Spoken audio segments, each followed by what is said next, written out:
त्याने काय मोजले तर लोकांच्या हातामध्ये होती ती दांडकं मोजली, कितीतरी ट्रक भरले, त्या लढ्यामध्ये एवढी लोक शहीद झाली होती आणि मशीन गन घेऊन गोळीबार झाला होता आणि त्या गोळीबारामध्ये जे शहीद झाले त्याचं नाव आता पता नाही, एक तो मेहनत करून जेठा गांगडचं नाव आलं, बाकी इतर किती शहीद झाले. त्याचबरोबर अजून थोडा शोध घेत असताना लक्षात आलं नाणेवली हे नाव वाचल्यानंतर थोडीशी डोक्यात टूप पडलेलं हे अजून आपल्याला वाचलं पाहिजे. मग ते वाचताना लक्षात आलं आकडा आला फक्त 5 जण शहीद झाले. पण जेव्हा मी आजूबाजूला फिरलो त्या गावामध्ये आणि थोडा संशोधनात्मक विचार केला, समोर जे पिंपळाचं झाड आहे त्या पिंपळाच्या झाडाखाली सभा भरली होती आणि त्या सभा भरल्यानंतर पोलीस लोकांनी जो बंदोबस्त लावला होता त्याच्यामध्ये जो बेछूट गोळीबार झाला, ही जी नदी आहे हा ओहोळ आहे, त्या ओहोळाला लोक शहरावर त्या गोळीबारामध्ये पडली होती, शहीद झाली होती, त्याचा कुठेही नामोनिशाण नाही. त्यामध्ये असंही लिहिलेलं आहे, लोकांकडून कळलं की हे पुरावेच राहील नको म्हणून त्यांनी अक्षरशः रक्ताने माती पण उचलून नेली, हे कुठेच रेकॉर्डवर यायला नको. ही जाणून बुजून सगळी व्यवस्था इथल्या सरकारने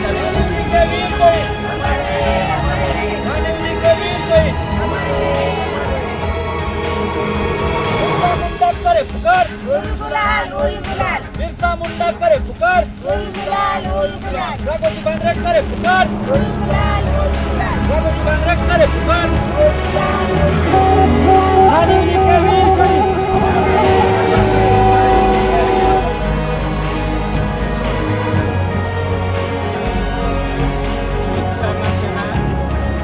पण म्हणजे ही जमीन आहे, या जमिनीचा जे काही अधिकार आहे की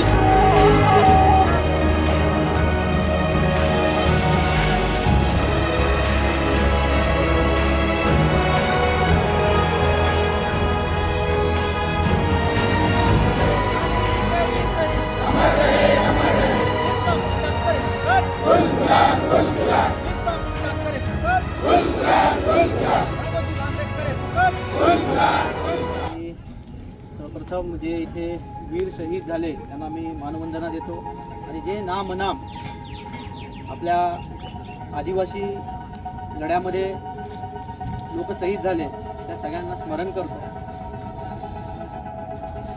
बऱ्याच अंशी वाटायचं चळवळीमध्ये काम करत असताना की आपण बिरसा मुंडांचा इतिहास वाचतो, राघोजी भांगरेचा इतिहास वाचतो, अन्य राज्यातल्या लोकांचा इतिहास वाचतो. मुळातच आपला जो इतिहास आहे त्याच्यामध्ये मेन इतिहास वाचताना पण आपल्या लक्षात आलं की इतर समाजाची लोकांचीच नावं होती. मग असं लक्षात आलं की थोडेफार आपले लोक लढणारे होते. मग त्याच्यानंतर ही असं लक्षात आलं की ठीक आहे आपण पण आपल्या लोकांनी पण इथे काय केलं असेल का. मग फक्त गोदूताई परुळेकरांच्या पुस्तकात वारल्यांचं बंड असं एक लाईन मध्ये येतं कुठेतरी पुस्तकात, तेवढंच आम्ही वाचतो. मग तेवढंच का, मग ती पुस्तकं चालत असताना काही गोष्टी लक्षात आल्या.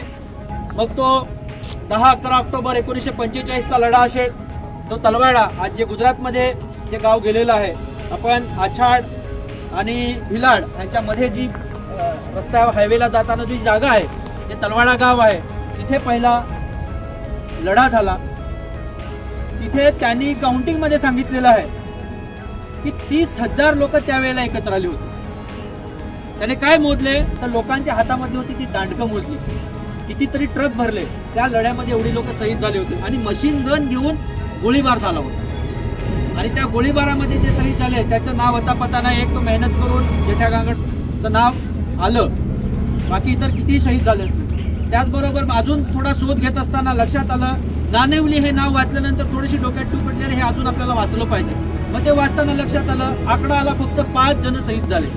पण जेव्हा मी आजूबाजूला फिरलो त्या गावामध्ये आणि थोडा संशोधनात्मक विचार केला, समोर जे पिंपळाचं झाड आहे त्या पिंपळाच्या झाडाखाली सभा भरली होती आणि त्या सभा भरल्यानंतर पोलीस लोकांनी जो बंदोबस्त लावला होता त्याच्यामध्ये जो बेछूट गोळीबार झाला, ही जी नदी आहे हा जो ओहोळ आहे, त्या ओहोळाला लोक शहरावर त्या गोळीबारामध्ये पडली होती, शहीद झाली होती, त्याचा कुठेही नामोनिशाण नाही. त्यामध्ये असंही लिहिलेलं आहे, लोकांकडून कळलं की हे पुरावेच राहील नको म्हणून त्यांनी अक्षरशः रक्ताने माती पण उचलून नेली, हे कुठेच रेकॉर्डवर यायला नको. ही जाणून बुजून सगळी व्यवस्था इथल्या सरकारने त्यावेळी केलेली होती. कारण हा जो लढा आहे तेव्हा प्रांतिक सरकार होतं, ब्रिटिश जायच्या बेतावर होते आणि इथलं जे प्रातिनिधिक सरकार होतं ते उपस्थित होतं. म्हणजे देशातल्याच लोकांनी आपल्या लोकांचा घात केलेला आहे. कारण तारीख 7 जानेवारी 1947 आहे आणि नंतर 15 ऑगस्ट 1947ला भारत देश स्वतंत्र झालेला आहे. हे आपण लक्षात घेतलं पाहिजे. इथल्या सेठ सावकारांची मुजोरी होती, लग्नगडी होते, हे वेळबिगार होते, ह्यांच्यावर जो अन्याय सुरू होता, जे पद्धतीने आपल्याकडून शेतसारा वसूल केला जात होता, ह्याचा विरोध करण्यासाठी, ह्या प्रांतिक सरकारचा विरोध करण्यासाठी आपली लोक इथे एकत्र आले होते. आता आम्ही कुठल्या प्रकारचा टॅक्स देणार नाही, कारण आमचा देश स्वतंत्र होता आहे. या स्वतंत्र देशामध्ये आम्ही सावकारांना टॅक्स का द्यायचा, हा लोकांचा प्रश्न होता. आणि म्हणून इथे लोक एकत्र आली होती आणि त्याच्यावरती बेछूट गोळीबार झाला. हे पूर्वी रस्ता नव्हता, हा इथून हा वाडा खडकोनाचा रस्ता आहे, मनोर पोलीस स्टेशन, इथून हे सगळी इथे कुमक आली होती आणि त्या पद्धतीने इथे लोकांना घेरून मारलं गेलं. आणि खंत वाटते, पुस्तकाचा पान संतोषने उल्लेख केला, ज्या झेंड्याखाली आम्ही लढलो त्या झेंड्याला मानणारी लोक पण आज उपस्थित नाही, आमची खंत आहे. आणि म्हणून पुस्तक लिहिताना मी टायटल दिलं होतं, जिथे माझं रक्त सांडलं. हे माझं रक्त आहे, ते कुठल्या पक्षात होते, कुठे होते, ह्याचं काही घेणं देणं नाही. हे रक्त माझ्या आदिवासी समाजात होतं आणि त्याची कदर आम्हाला वाटली पाहिजे. आणि हा जो काही 2020 पासून आपण इथे शहीद स्मारक उभारलेला आहे, जाणून बुजून हेतू पुरस्कार आम्ही काही गोष्टी डिस्प्ले करत नाही. का करत नाही? हा समाजाचा कार्यक्रम लोकांना वाटलं पाहिजे. आज आपण पालघरमध्ये थोडके नाही, लोकसंख्येचा विचार केला तर 11 लाख आदिवासी होत. पुढच्या वेळी 11 नाही आले, एक तरी इथे येणार, तो मी असेल. कोणाला यायची इच्छा नसेल तरी मी येणार. ही जोपर्यंत आपल्या मनामध्ये कुमक तयार होत नाही, एन्थुजस तयार होत नाही, तोपर्यंत लढा जाणार नाही. हे कोणाला आमंत्रण देण्यासारखी गोष्ट नाही, हे लोकांनी समजलं पाहिजे. आज तरुण बघतोय, वाईट वाटून घेऊ नका, वाईट वाटलं तरी ठीक आहे. बघतोय बॅट बॉल घेऊन तिकडे खेळताय, तरी पण ती जमीन आहे, त्या जमिनीवर तुम्ही क्रिकेटचा सामना उभारलेला आहे, ह्या लोकांच्या रक्ताने माखलेली आहे. ह्याची थोडी तर जाणीव आपण ठेवली पाहिजे. ती पण आम्हाला जाणीव होत नाही. एवढं वाईट कुठेच नाही आहे. कोण येणार आहे, कोणी दुसरा येणार नाही, तुम्हाला जावं लागणार आहे. हे तुमचं आहे. जोपर्यंत हे माझं आहे, माझी भावना जोपर्यंत येत नाही, तोपर्यंत काहीच होणार नाही. आणि म्हणून आज भीमा कोरेगावचा लढा बघतो, तिथे लाखोच्या संख्येने लोक जातात. ती आत्मीयता आहे, ते आपल्या रक्ताबद्दल लोकांना प्रेम आहे आणि आपल्या लोकांचं रक्ताबद्दलचं प्रेमच संपलेलं आहे. त्या भावना विहीन झालेल्या आहेत. आणि जसं सांगितलं, तुमचं खरोखरच मनापासून स्वागत करतो, अभिनंदन करतो की अजूनही आम्ही जिवंत आहोत. हे जिवंतपणाचं लक्षण आहे. 5 लोक शहीद झाले, मला कोणाबद्दल बोलायचं नाही, ठीक आहे, त्यांनी समाजासाठी सेवा केली असेल, त्यांना मोठे पुरस्कार दिले, पण सांडलेलं रक्त हे माझ्या आदिवासी समाजाचं आहे. आकडा जरी असला 5 लोक, ते 5 लोक हे आदिवासी होते. हे आपण लक्षात घेतलं पाहिजे. आपले पूर्वज होते, त्यांनी काय कमावलं? त्यांनी काहीच कमावलं नाही. त्यांचं नावही लोक घ्यायला तयार नाही. पण आपली जबाबदारी आहे की त्या लोकांची आठवण काढली पाहिजे की त्यांच्यामुळे आज आमच्या बुडाखाली जमिनी शिल्लक आहेत. हे आपण विसरून चालणार नाही. आणि हा स्मरण करण्यासाठी आपण इथे आलेलो आहोत. येणारा काळ अतिशय कठीण आहे. वाईट वाटतं, फक्त फेसबुक व्हॉट्सअपवरतीच हसदेव बचाव एवढंच चाललेलं आहे. प्रत्यक्षात कृती शून्य आहे. ती बिचारी लोक त्या जंगलात राहतात, लाखोच्या संख्येने रस्त्यावर उतरले आहेत. 1800 हेक्टर जंगल खतम होणार आहे. आपल्याला त्याचं काही पडलेलं नाही. आपण जात्यात आहोत, चुकात आहोत. ही परिस्थिती आहे. वाढवण बंद होणार आहे. ह्या रस्त्यावरून मोठा रस्ता होणार आहे. डबल तोबल हे आपलं शहीद स्मारक पण कदाचित त्याच्यात जाईल. तेव्हा कोण लढायला येते ती आपली परीक्षा असणार आहे. हे लक्षात घ्या. म्हणून ज्या समाजाचा इतिहास नाही, तो समाजाचं भविष्य पण नाही. आणि आतापर्यंत आम्हाला तेच वाटत होतं. पुस्तकात वाचलं, आंबेडकरांचं नाव वाचलं, वीर सावरकर म्हणून नाव वाचलं, टिळकांचं नाव वाचलं, नेहरूचं वाचलं, गांधीचं वाचलं. आम्हाला वाटलं आमच्या आदिवासीने काहीच केलेलं नाही. मग जेव्हा इतिहास काढला तेव्हा लक्षात आलं की लढाई 1857चा उठाव, खूप लढी मर्दानी व आम्हाला हा शिकवला. पण खूप लढी मर्दानी झाशीवाली राणी नव्हती. कोण होती?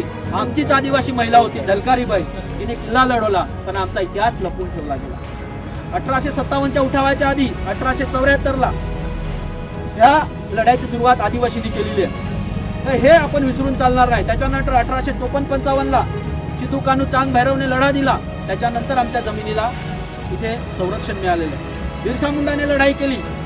1908 साली बिरसाच्या शहीद दिवसानंतर छोटा नागपूर टेनेन्सी ऍक्ट झाला. त्याच्यामुळे आदिवासींच्या जमिनीला संरक्षण मिळालं. म्हणून मी नेहमी सांगतो की आम्हाला ह्या देशामध्ये आदिवासी म्हणून ओळख दिलेली नाही, एसटी म्हणून दिलेला आहे. फक्त आमच्या जमिनीचा सातबारा आहे, त्याच्यावरती आदिवासी दिलेला आहे. आणि ही पुन्हाही म्हणणार नाही, हे बलिदान, हे रक्त सिद्धू कान्हू चांद भैरवच्या लढ्यातलं आहे, बिरसा मुंडाच्या लढ्यातलं आहे आणि ह्या आदिवासी वीर शहीदांच्या लढ्यातलं आहे. त्यामुळे तुमच्या सातबाऱ्यावर आदिवासी ओळख मिळालेली आहे. म्हणून त्यांची आठवण काढण्यासाठी हे इन्व्हिटेशन देण्यासारखं नाही, हे लोकांना स्वतःच्या मनाला जाणीव झाली पाहिजे आणि त्या उद्देशाने लोक आले पाहिजे. आणि म्हणून आयोजक, आदिवासी एकता परिषद आयोजक, हे समिती किंवा कोणाचं आम्ही नाव लिहित नाही, तर हा लढा सगळ्यांचा आहे. लोक त्याच्यामध्ये इन्व्हॉल्व्ह झाली पाहिजेत. हे स्पेसिफिक लोकांना नको वाटायला पाहिजे हा सौरा साहेबांचा कार्यक्रम आहे, डॉक्टर पराडचा कार्यक्रम आहे, हा संघटनेचा कार्यक्रम, हा संघटनेचा कार्यक्रम नाही. ह्या देशातल्या तमाम ह्या जगातल्या आदिवासी लोकांनी, इतरांनीही ह्या लोकांसमोर नतमस्तक झालं पाहिजे की त्यांनी काय भोगलं असेल. भाषणं देणं खूप सोपं असतं, पण जेव्हा समोर मरण उभं राहतं ना, तेव्हा जो डेअर करतो, तेव्हा जो शौर्य दाखवतो, तो खरा वीर असतो. आणि म्हणून त्याला वीरगती प्राप्त झालेली आहे. छातीवर, निधड्या छातीवर गोळी झेलणं हे खाऊ काम नाही आहे आणि ते आपल्या वीरांनी केलेलं आहे. आणि त्या निमित्ताने आपण इथे सगळे एकत्र आलो आहेत. येणाऱ्या दिवसाने माझं हे तुम्हाला सगळ्यांना सांगणं आहे की प्रत्येकाने जिम्मेदारी घ्या आणि आपापल्या पद्धतीने 4 लोकांना सांगायचा प्रयत्न करूया की ही संख्या कशी वाढेल, त्यांना अवेअरनेस करूया. दुसरा मीडियम नाही, कुठलाही मीडिया. कारण आम्ही सौरा साहेब वगैरे जेव्हा सुरुवात केली तेव्हा प्रत्यक्ष राजकारण्यांना भेटलो, सगळ्या 4ही आमदारांना भेटलो, खासदारांना भेटलो. तुमचं नाव टाकू का पत्रिकेत, नाव टाकू का, इथपर्यंत झालं. त्यांच्या सहमतीने नाव टाकलं गेलं आणि प्रत्यक्ष ज्या दिवशी कार्यक्रम होता त्या दिवशी एकही राजकीय माणूस आला नाही. म्हणून आता आम्ही हे बोलवणं सोडून दिलं. ज्याला यायचं, ज्याच्या मनाला दुखतं, ज्याला वाटतं की हे माझं रक्त आहे, तर माणूस येईल. त्याच्यासाठी इन्व्हिटेशन आम्ही देणार नाही. हे खुलं इन्व्हिटेशन आहे. समाजातल्या 11 लाख ह्या पालघर जिल्ह्यातल्या आदिवासीने विचार करावा की आम्हाला इथे यायचंय की नाही यायचं, आम्ही कशासाठी चाललो. ही खंत आहे. लोक आज बघतोय क्रिकेटचे आहे, धुमसान चालू आहे. बरेचसे लोक आमचे पदयात्रेला चाललेले आहेत. तिथे ते लोक चालत जाऊ शकतात. 270 किलोमीटर, 300 किलोमीटर चालू करू शकतात. तिथे वाहनावर पण इथे येऊ शकत नाही. अजून आमचा समाज झोपलेला आहे. त्याच्यासाठी आम्हाला विचार करायचा आहे. आणि ही जिम्मेदारी खूप, दोन्ही डायलॉग त्या पिक्चर मधलेच आहेत, जो मी एक टाकलेला आहे ना, रंगे बसंती मधला. आणि दुसरा एक डायलॉग आहे की व्यवस्था जर बदलायची असेल, एक तर त्या व्यवस्थेत आहे तसेच जगत राहा, नाहीतर काय करा, जिम्मेदारी घ्या बदलायची. शिव्या देणं खूप सोपं असतं, बोलणं खूप सोपं असतं, परंतु ती जिम्मेदारी घेणं खूप गरजेचं आहे. आणि म्हणून त्या रंगदे बसंतीमध्ये डायलॉग आहे की हे जगताय तसेच जगा, नाहीतर स्वतः जिम्मेदारी घ्या हे चित्र बदलण्याची. आणि ही जिम्मेदारी मला वाटतं आपण सगळ्यांनी घेऊया.